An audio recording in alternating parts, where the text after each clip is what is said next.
Hi, good evening friends. ഇന്നിപ്പോൾ ഒരു ചെറിയ വീഡിയോ നിങ്ങൾക്ക് വേണ്ടി ചെയ്യുകയാണ്. അപ്പോൾ മറ്റൊന്നുമല്ല, ഞാൻ ഉപയോഗിച്ചുകൊണ്ടിരിക്കുന്ന വാഹനം ഇവിടെ 2015 ഹോണ്ട സിവിക് 1.8 ലിറ്ററാണ്. അപ്പോൾ അതിന് ഓയിൽ സർവീസിൻ്റെ സമയമായി. അപ്പോൾ ഇങ്ങനൊരു വീഡിയോ ചെയ്യാൻ വേണ്ടി എന്നാൽ ഓയിൽ സർവീസ് വീട്ടിൽ വെച്ച് സ്വന്തമായിട്ടങ്ങ് ചെയ്തേക്കാമെന്ന് വിചാരിച്ചു. അപ്പോൾ അതിൻ്റെ ഒരു ചെറിയ വീഡിയോ ആണ്. അപ്പോൾ ഞാൻ ഈ വീഡിയോ സ്റ്റാർട്ട് ചെയ്യുന്നതിന് കുറേ നേരം മുന്നേ വണ്ടി ജാക്കിൽ ലിഫ്റ്റ് ചെയ്ത് ഓയിലൊക്കെ ഡ്രെയിൻ ചെയ്ത് വെച്ചിരിക്കുകയാണ്. ഇനി നമുക്ക് ഞാൻ ഈ ഓയിൽ മാറാൻ വേണ്ടി വാങ്ങിയിട്ടുള്ള സാധനങ്ങൾ ജസ്റ്റ് ഒന്ന് പരിചയപ്പെടുത്തിയിട്ട് പോയി നമുക്ക് ആ ഓയിൽ ചേഞ്ച് ചെയ്യുന്നത് അതുകൂടെ ഒന്ന് വീഡിയോ ആയിട്ട് ചെയ്യാം. അപ്പോൾ ഇവിടുത്തെ ഹോണ്ടയുടെ റെക്കമെൻഡേഷൻ എന്ന് പറയുന്നത് 7500 മൈൽസ് എവറി 7500 മൈൽസ് അല്ലെങ്കിൽ ones in A ear oil change എന്നാണ് അവരുടെ റെക്കമെൻഡേഷൻ. ഞാനിപ്പോൾ നമ്മുടെ നാട്ടിലെ നമ്മൾ സെയിം ഫോളോ ചെയ്ത് വരുന്ന ആ ഒരു സ്കെഡ്യൂളാണ് നോക്കുന്നത്. അതായത് 10,000 കിലോമീറ്റർ എവരി 10,000 കിലോമീറ്റർ അല്ലെങ്കിൽ ഒൺസ് ഇൻ എയർ എന്ന ചേഞ്ചിലാണ്. അപ്പോൾ ഇത് ലാസ്റ്റ് ഓയിൽ മാറിയത് 21,000 കിലോമീറ്ററിലായിരുന്നു. ഇപ്പോൾ അത് 31,000 ആയിട്ടുണ്ട്. അപ്പോൾ ഓയിൽ വാങ്ങി മാറിയേക്കാം എന്ന് കരുതി. അപ്പോൾ ഓയിൽ ഞാൻ വാങ്ങി മാറാം എന്ന് വിചാരിച്ചതിന് പിന്നിൽ രണ്ട് കാര്യങ്ങളുണ്ട്. കാര്യം ഒന്ന് എന്ന് പറയുന്നത്, ആക്ച്വലി ഇവിടെ നമ്മൾ പുറത്ത് ഓയിൽ മാറിക്കഴിഞ്ഞാൽ എന്താണ് അതിൻ്റെ പ്രൈസ് വരുന്നത്, അല്ലാണ്ട് നമ്മൾ സ്വന്തമായിട്ട് വാങ്ങി മാറിക്കഴിഞ്ഞാൽ നമുക്ക് എന്താണ് അതിനകത്ത് ഒരു പ്ലസ് ബെനിഫിറ്റ് എന്നുള്ളത്, അതൊരു ഫിനാൻഷ്യൽ പാർട്ട്. അതിൽ നിന്ന് വ്യത്യാസമായിട്ടുള്ള പാട്ടെന്ന് പറഞ്ഞാൽ എനിക്കൊന്ന് ഓയിൽ മാറുന്ന വീഡിയോ ചെയ്യണമെന്നുണ്ടായിരുന്നു. അതുകൊണ്ട് കൂടിയാണ് ഈ വീഡിയോ ചെയ്തിരിക്കുന്നത്. അപ്പോൾ ഞാൻ ഐറ്റംസ് പരിചയപ്പെടുത്താം. അപ്പോൾ ഹോണ്ടയുടെ റെക്കമെൻഡേഷൻ എന്ന് പറയുന്നത് 0W20 എന്ന് പറയുന്ന സിന്തറ്റിക് ഓയിലാണ്. അപ്പോൾ മോബിൽ എന്ന് പറയുന്ന കമ്പനിയാണ് ഹോണ്ടയുടെ ജെന്യൂൻ ഓയിൽ സപ്ലൈ ചെയ്യുന്നതെന്ന് അറിഞ്ഞതുകൊണ്ട് ഞാൻ ആ സ്പെസിഫിക് ആയിട്ടുള്ള ഓയിൽ തന്നെ നോക്കി വാങ്ങുകയാണ് ചെയ്തത്. അപ്പോൾ ഇതാണ് ഞാൻ വാങ്ങിയിരിക്കുന്ന ഓയിൽ. ഈ ഓയിൽ എന്ന് പറയുന്നത് ഞാൻ വാങ്ങിയത് വാൾമാർട്ടിൽ നിന്നാണ്. ഇതൊരു $30 എനിക്ക് ഓഫറിലായിട്ടുള്ളൂ. $30 എന്ന് പറയുമ്പോൾ നമ്മുടെ നാട്ടിലെ എമൗണ്ട് ഒരു 1500 രൂപ. അപ്പോൾ 1500 രൂപയ്ക്ക് നമുക്ക് ഇതിപ്പോൾ വന്നിട്ട് US ഗാലൻ, ഇത് 4.73 ലിറ്റർ ഓയിൽ, സിന്തറ്റിക് ഓയിൽ നമുക്ക് 1500 രൂപയ്ക്ക്, നാട്ടിൽ ഈ വിലയ്ക്ക് നമുക്ക് കിട്ടില്ല. നാട്ടിൽ ഏകദേശം 1000-1200 രൂപ റേഞ്ച് 1 ലിറ്റർ ഓയിലിന് തന്നെ സിന്തറ്റിക് ഓയിൽ വരുമെന്നാണ് എനിക്ക് തോന്നുന്നത്. അപ്പോൾ എനിക്കൊരു നൈസ് ഡീലിൽ കിട്ടുകയാണ് ചെയ്തത്. മൊത്തം $30 എനിക്ക് 4.73 ലിറ്റർ ഓയിൽ സിന്തറ്റിക് കിട്ടി. പിന്നെ ഞാൻ ഓയിൽ ഫിൽറ്റർ വന്നിട്ട് ജെന്യൂൻ തന്നെ ഞാൻ വാങ്ങുകയാണ് ചെയ്തത്. ഞാൻ ഷോറൂമിൽ നിന്ന് പോയി വാങ്ങിയതാണ്. അപ്പോൾ ഈ ഓയിൽ ഫിൽറ്റർ എന്നൊരു മോഡിഫൈഡ്, ഇപ്പോൾ ലേറ്റസ്റ്റ് വന്നിട്ടുള്ള മോഡിഫൈഡ് പാർട്ട് നമ്പറോട് കൂടിയ ഫിൽറ്ററാണ്. അപ്പോൾ ഇത് വന്നിട്ട് $10 ആയത്. $10 എന്ന് പറയുമ്പോൾ ഒരു 520 രൂപ 500 രൂപ റേഞ്ചിലേ വരുന്നുള്ളൂ. അപ്പോൾ ഈ ഓയിൽ ഫിൽറ്ററും അതിൻ്റെ ഡ്രെയിൻ, നമ്മുടെ ഓയിൽ ഡ്രെയിൻ നട്ടിൻ്റെ വാഷറോട് കൂടിയാണ് ഓയിൽ ഫിൽറ്റർ വരുന്നത്. അപ്പോൾ അത് രണ്ടും കൂടിയാണ് ഈ പറയുന്ന 9.75, നമ്മുടെ നാട്ടിൽ ഏകദേശം ഒരു 500 രൂപയ്ക്ക് നമുക്ക് കിട്ടുന്നത്. അപ്പോൾ ഇത്രയുമാണ് ഞാൻ വാങ്ങിയത്. ഇന്നിപ്പോൾ വൈകുന്നേരം മണി, ഇതിപ്പോൾ 6 മണിയല്ലേ, 7 മണിയായെന്ന് തോന്നില്ലേ, 7 മണിയായിട്ടില്ല, 7 മണിയായി. ഇപ്പോൾ വെട്ടം പോകും. അതിനു മുമ്പ് നമുക്ക് ആ ഓയിലൊക്കെ അങ്ങ് മാറി അത് കംപ്ലീറ്റ് ചെയ്യണം. അപ്പോൾ നമുക്ക് വണ്ടിയുടെ അടുത്തേക്ക് പോകാം. വണ്ടി ആൾറെഡി അവിടെ ജാക്കിയിൽ നിർത്തി. നമുക്ക് ഹൈഡ്രോളിക് ജാക്കൊന്നും ഇല്ലാത്തതുകൊണ്ട് സ്ക്രൂ ജാക്ക് 2 ഉപയോഗിച്ച് വണ്ടി ലിഫ്റ്റ് ചെയ്തിട്ട് ഫ്രണ്ട് വീലിൻ്റെ അടിയിൽ നല്ല കട്ടിയുള്ള, നല്ല ഹൈറ്റുള്ളൊരു 2 ബ്രിക്സൊക്കെ വെച്ചിട്ടാണ് വണ്ടി നിർത്തി ചെയ്തിരിക്കുന്നത്. നമ്മുടെ പരിമിതമായ സെറ്റപ്പിൽ നമുക്ക് എങ്ങനെയാണത് ചെയ്തിരിക്കുന്നതെന്ന് നോക്കാം.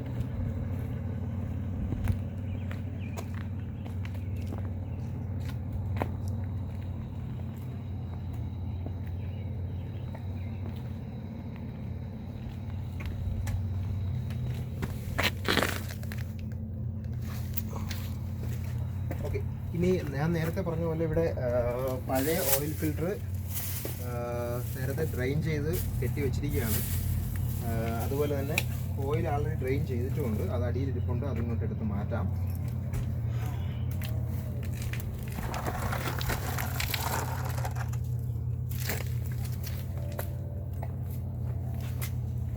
അപ്പോൾ അതാണ് നമ്മൾ ഓയിൽ ഡ്രെയിൻ ചെയ്തത്. കുറച്ച് നേരം വെച്ചിരിക്കുകയായിരുന്നു ഓയിൽ ഡ്രെയിൻ ചെയ്ത്.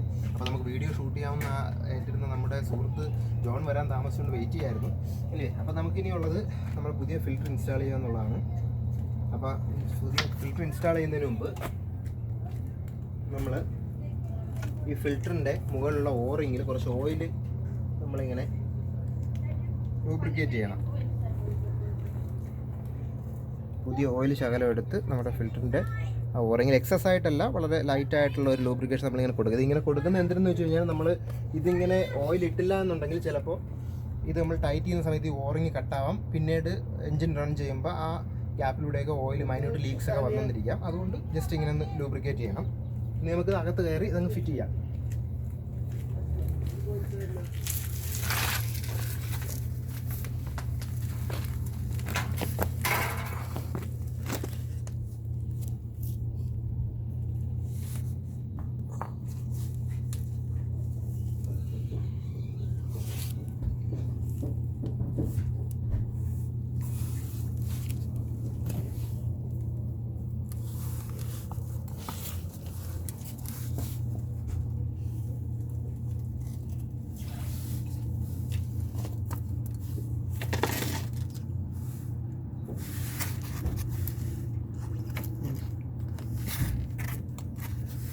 അപ്പോൾ ഇതാണ് നമ്മുടെ ആ ഓയിൽ ഫിറ്റ് ചെയ്യാനുള്ളത്. ഇവിടെ കുറച്ച് ത്രെഡ്സ് നമുക്ക് കാണാം.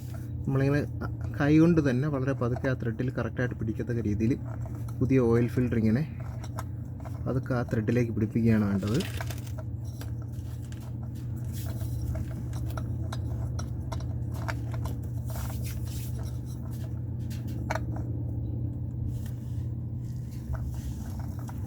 ഇപ്പോൾ പതുക്കെ ആ ത്രെഡിൽ ആ ഓയിൽ ഫിൽറ്റർ പിടിച്ചു കഴിഞ്ഞ് നമ്മളത് ഫുള്ളായിട്ട് ഇങ്ങനെ കറക്കി ടൈറ്റ് ചെയ്യണം.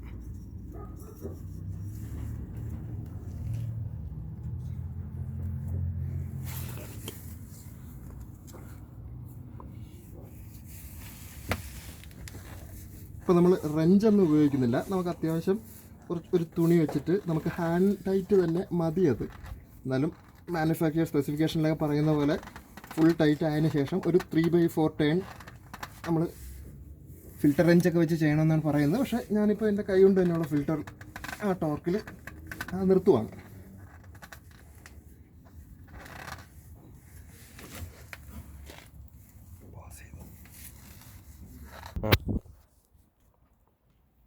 അപ്പോൾ ഇതാണ് നമ്മൾ ഈ വണ്ടിയിൽ നിന്ന് ഡ്രെയിൻ ചെയ്ത ഓയിൽ. ഇതിപ്പോൾ എന്തിന് വേറെ ഒഴിഞ്ഞ ക്യാനിലോട്ട് ആക്കുന്നതെന്ന് വെച്ചാൽ ഇവിടുത്തെ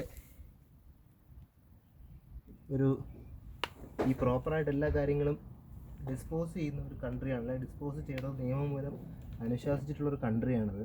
അതുകൊണ്ട് തന്നെ ഈ പഴയ ഓയിലും നമുക്ക് അങ്ങനെ അവിടെ എവിടെയൊന്നും നമ്മുടെ വീടിൻ്റെ അടുത്ത് അങ്ങനെ ഒഴിച്ച് കളഞ്ഞ് പൊല്യൂട്ടൻ്റ് ആക്കാൻ അങ്ങനെ പൊല്യൂഷനൊന്നും വരുത്താൻ പറ്റില്ല. അപ്പോൾ നമ്മൾ ചെയ്യേണ്ടത് ഇത്തരത്തിലുള്ള ഓയിൽ, യൂസ്ഡ് ഓയിൽ ഉണ്ടെന്നുണ്ടെങ്കിൽ റെപ്യൂട്ടഡ് ആയിട്ടുള്ള ഓട്ടോമോട്ടീവ് സർവീസ് കേന്ദ്രങ്ങളിൽ കൊണ്ടു കൊടുത്താൽ അവരത് പ്രോപ്പറായിട്ട് ഡിസ്പോസ് ചെയ്യും. അപ്പോൾ ഇത് നാളെ ഞാൻ വർക്ക് ചെയ്യുന്ന കമ്പനിയിൽ തന്നെ അവിടെ നമ്മൾ ഓയിൽ പുറത്തുനിന്ന് ഓയിൽ മാറിയ ആളിൽ കൊണ്ടുവരുന്ന വേസ്റ്റ് യൂസ്ഡ് ഓയിൽസും നമ്മൾ പ്രോപ്പറായിട്ട് ഡിസ്പോസ് ചെയ്യും. അപ്പോൾ ഞാൻ അവിടെ തന്നെ അങ്ങ് കൊണ്ടുപോയി ഞാൻ വർക്ക് ചെയ്യുന്ന സർവീസ് സെൻ്ററിൽ തന്നെ ഡിസ്പോസ് ചെയ്യുവാണെന്നാണ്.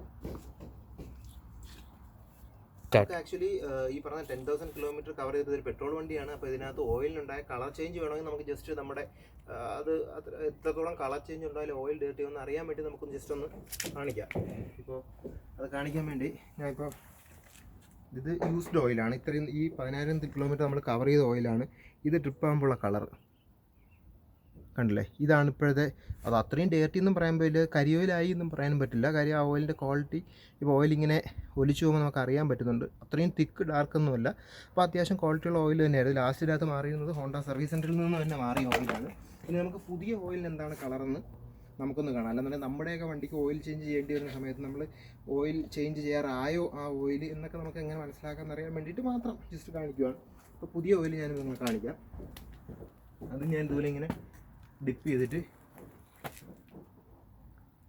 കണ്ടില്ലേ, ഗോൾഡൻ യെല്ലോ കളറിലാണ് പുതിയ ഓയിൽ ഇരിക്കുന്നത്. അതാണ് നമ്മൾ ഇത്രയും ഈ 10,000 കിലോമീറ്റർ കവർ ആകുമ്പോഴത്തേക്ക് ജസ്റ്റ് ഇങ്ങനെ കളർ ചേഞ്ച് വരുന്നത്. ജസ്റ്റ് നിങ്ങളൊരു അറിവിലേക്ക് വേണ്ടി മാത്രം. അപ്പോൾ നമുക്ക് ഓയിൽ മാറാറായോ എന്നൊക്കെ അറിയാൻ പറ്റണമെന്നുണ്ടെങ്കിൽ നമുക്ക് ഈ ഒരു രീതിയിൽ കളർ ചേഞ്ച് ഒക്കെ നമുക്കറിയാം.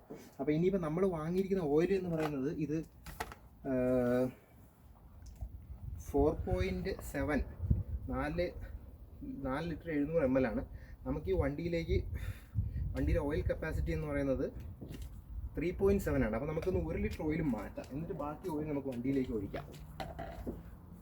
കൃത്യമായിട്ട് പറഞ്ഞാൽ നമുക്ക് 1 ലിറ്റർ ഓയിൽ മാറണം.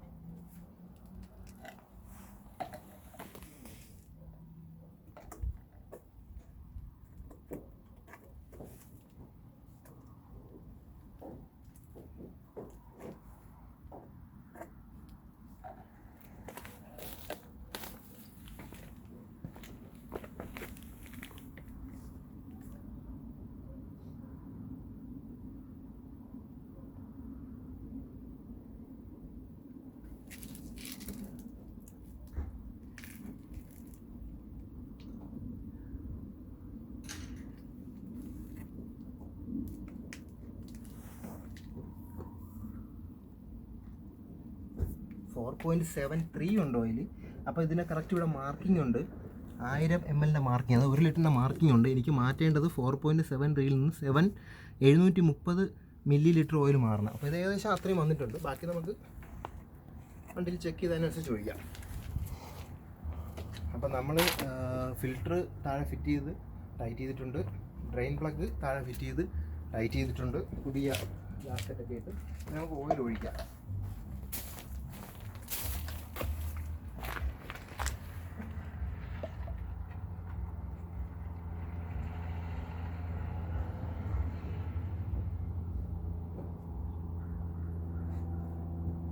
അപ്പോൾ ഇപ്പോൾ ഈ ബോട്ടിലിനകത്ത് ബാക്കിയുള്ളത് 3.7 ലിറ്റർ ഓയിലാണ്. നമ്മുടെ എൻജിൻ്റെ ഓയിൽ കപ്പാസിറ്റിയും 3.7 ആണ്. അപ്പോൾ നമുക്കിത് മൊത്തമായിട്ട് തന്നെ ഒഴിക്കാം. എന്നാലും അതിനകത്ത് ചെറിയൊരു സജഷൻ എന്ന് പറയുന്നത്, ഇപ്പോൾ ആക്ച്വലി നമ്മളിപ്പോൾ 4.73 ഉണ്ടായിരുന്നതിനകത്ത് 1 ലിറ്ററും ഒരു ശകലം കൂടി നമ്മൾ ഒഴിച്ച് മാറ്റിയിട്ടുണ്ട്. ബാക്കി കറക്റ്റ് 3.7 ആണ് എന്ന് നമുക്ക് ഉറപ്പിച്ച് പറയാൻ പറ്റില്ല.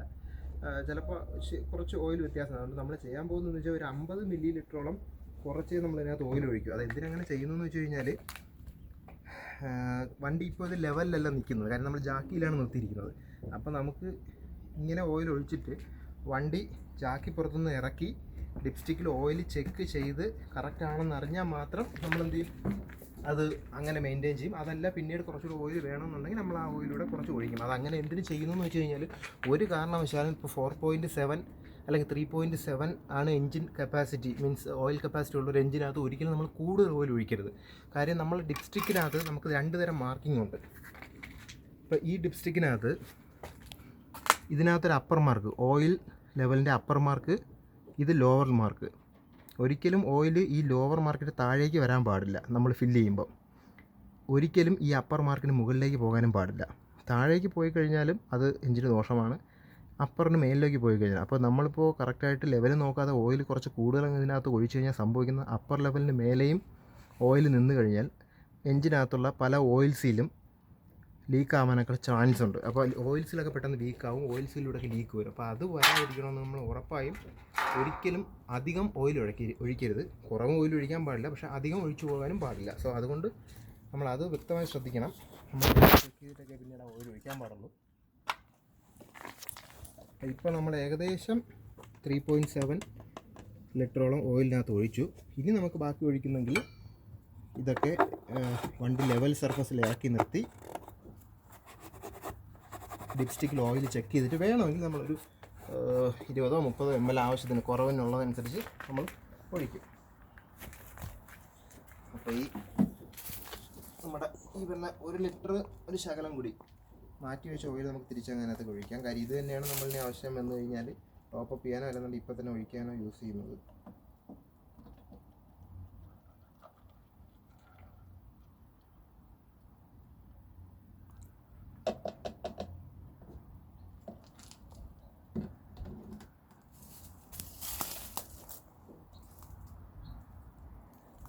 സമയം ഇപ്പോൾ ഇവിടെ എത്രയായി? 7:30 മണിയായോ? 7:30 മണിയായി. 7:30 മണിയായി. എന്നിട്ട് ഇത്രയും വെട്ടം ഇവിടെ ഉണ്ട്. ചെറുതായിട്ട് മഴ പൊടിയുന്നുമുണ്ട്. അതുകൊണ്ട് നമുക്ക് പരിപാടി പെട്ടെന്ന് അവസാനിപ്പിക്കണം. നമുക്ക് വണ്ടി ഇറക്കണം.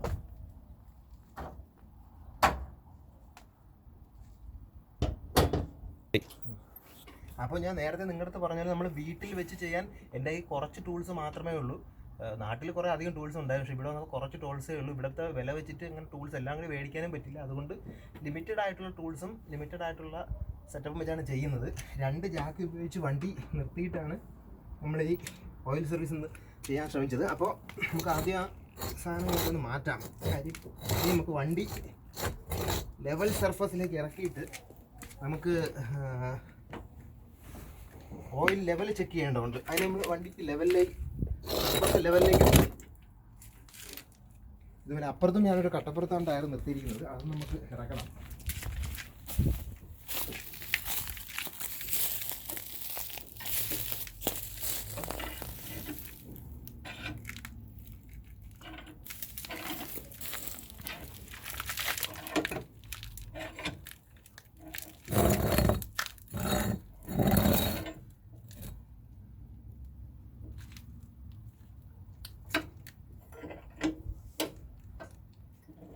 അപ്പോൾ എനിക്കിപ്പോൾ വണ്ടി ജാക്കിൽ നിന്ന് ഇറക്കാൻ 2 സൈഡും ഒരുപോലെ ഒപ്പത്തിനൊപ്പം ഇറക്കണം. ഒരു സൈഡ് ഞാൻ ഇറക്കുന്നുണ്ട്, മറ്റേ സൈഡ് എൻ്റെ ഭാര്യ ഇറക്കുന്നുണ്ട്. അതൊന്നും നമുക്ക് വീഡിയോയിൽ കവർ ചെയ്യാം. നിങ്ങൾക്കും ആവാം ഇതൊക്കെ.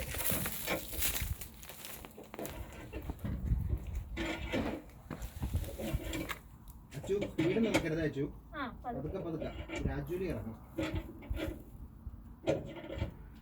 എനിക്ക് ആ ഹാൻഡിലുള്ളതുകൊണ്ട് സ്പീഡപ്പായിട്ട് ഇറക്കാം. എനിക്ക് അതുകൊണ്ട് ഇറക്കാൻ പറ്റില്ല. 2 ഒപ്പത്തിനൊപ്പം ഇറക്കണം.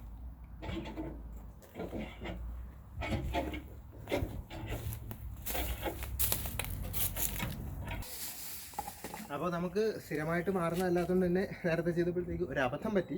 അബദ്ധം എന്ന് പറയുന്നത്, നമ്മൾ വീഡിയോ ചെയ്ത് ജാക്കിപ്പുറത്ത് വണ്ടി ഇറക്കാൻ വേണ്ടി 2 ജാക്കി ഇറക്കിയപ്പോഴാണ് കാണുന്നത് എഞ്ചിൻ്റെ അണ്ടർ ഷീൽഡ് ഫിറ്റ് ചെയ്തിട്ടില്ലായിരുന്നു. പിന്നെ ഇപ്പോൾ വീണ്ടും വണ്ടി ലിഫ്റ്റ് ചെയ്തിരിക്കുകയാണ്.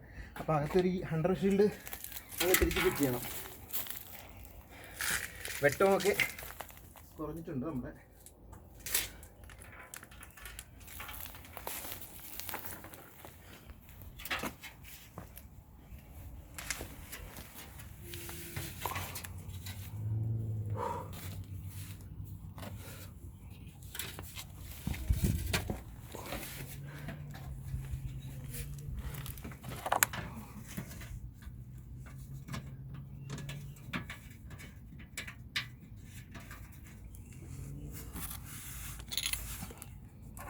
നേരത്തെ മറന്നു പോയത് കൊണ്ട് നമുക്കിപ്പോൾ കുറച്ച് അധികപ്പണി വന്നു. പണിയൊന്നുമില്ല, ഒന്ന് വെട്ടം ഡേ ലൈറ്റ് പോയിക്കൊണ്ടിരിക്കുകയാണ്, അതിൻ്റെ ഒരു ബുദ്ധിമുട്ടുണ്ട്.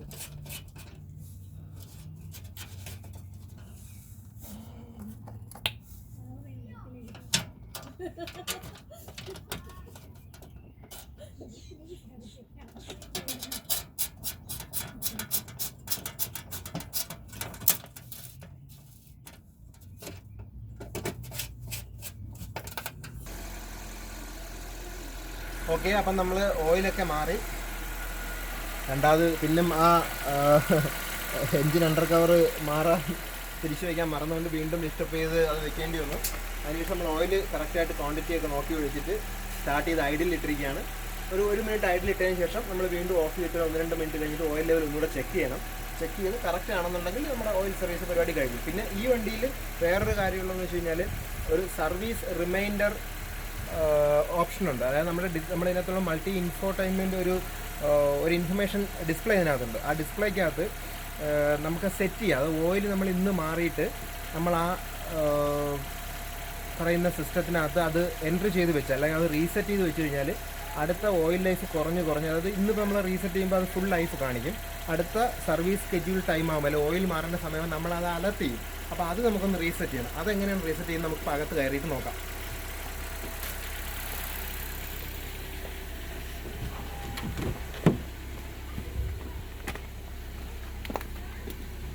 ഇവിടെ ഈ ഡിസ്പ്ലേയിൽ അടുത്ത് വന്നാലേ നമുക്കത് വ്യക്തമായിട്ട് കാണാൻ പറ്റും.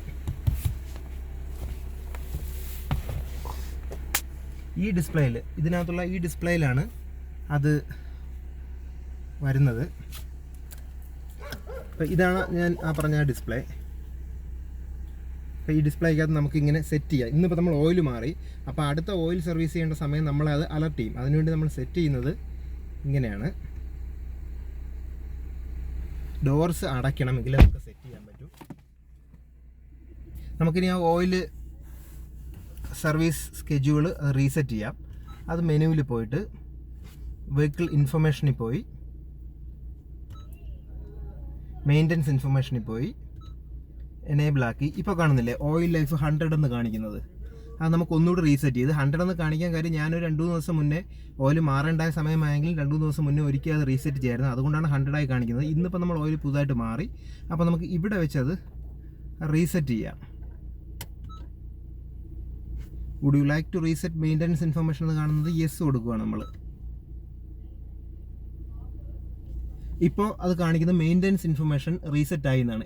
ഇന്നിപ്പോൾ നമ്മൾ ഓയിൽ മാറി, ഓയിലിൻ്റെ ലൈഫ് 10,000 എന്ന് കാണിക്കുന്നുണ്ട്. ഇത് നമ്മളിപ്പോൾ ഒരു 2 മാസം ഉപയോഗിച്ച് കഴിയുമ്പോൾ അതൊന്ന് കുറഞ്ഞ് 90, 80 അങ്ങനെ കുറഞ്ഞ് നമ്മൾ അവസാനം ഒരു 15% ഓയിൽ ലൈഫിന് 15% യൂസബിൾ ആയിട്ടുള്ള ലൈഫ് ബാക്കിയുള്ളത് കാണുമ്പോൾ നമുക്ക് എന്ത് ചെയ്യാം, അത് ഓയിൽ വീണ്ടും മാറാം.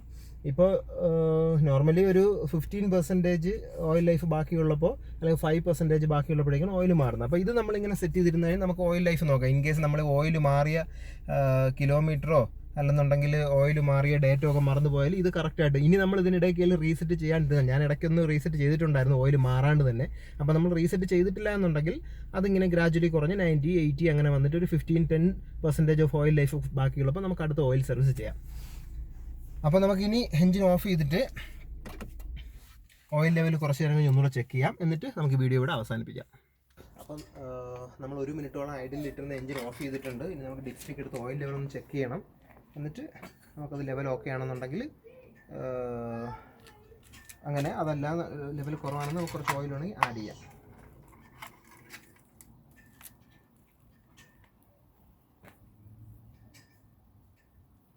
ഓയിൽ ലെവൽ കറക്റ്റായിട്ടുണ്ട്. കറക്റ്റ് ബോട്ടം ലെവലിനും എന്നുണ്ടെങ്കിൽ ലോവർ ലെവലിനും അപ്പർ ലെവലിൻ്റെ മിഡിലായിട്ട് ഓയിലുണ്ട്. നമുക്ക് വേണമെന്നുണ്ടെങ്കിൽ ഒരു ദിവസമൊക്കെ ഓടിയിട്ട് വേണമെന്നുണ്ടെങ്കിൽ പിന്നെ ഓയിൽ ലെവൽ ഇവിടെ ചെക്ക് ചെയ്ത് വേണമെങ്കിൽ ശകലം ആഡ് ചെയ്തു. കാരണം ഓയിൽ നമ്മളെ കയ്യിൽ 1 ലിറ്റർ ഓയിൽ ബാക്കിയുണ്ട്. അത്രയും ഓയിൽ വേണ്ടി വരില്ല, ഒരു 50 ml മറ്റോ, അത് നമുക്ക് പിന്നീട് ചെയ്യാം. അപ്പോൾ ഇതായിരുന്നു ഇന്നത്തെ ഒരു വീഡിയോ. ഉപയോഗമായി എന്ന് തോന്നുന്നുണ്ടെങ്കിൽ ലൈക്ക് ചെയ്യുക, ഷെയർ ചെയ്യുക, സബ്സ്ക്രൈബ് ചെയ്യാത്തവരുണ്ടെന്നുണ്ടെങ്കിൽ എൻ്റെ ചാനലൊന്ന് സബ്സ്ക്രൈബ് ചെയ്യുക. ഓക്കെ.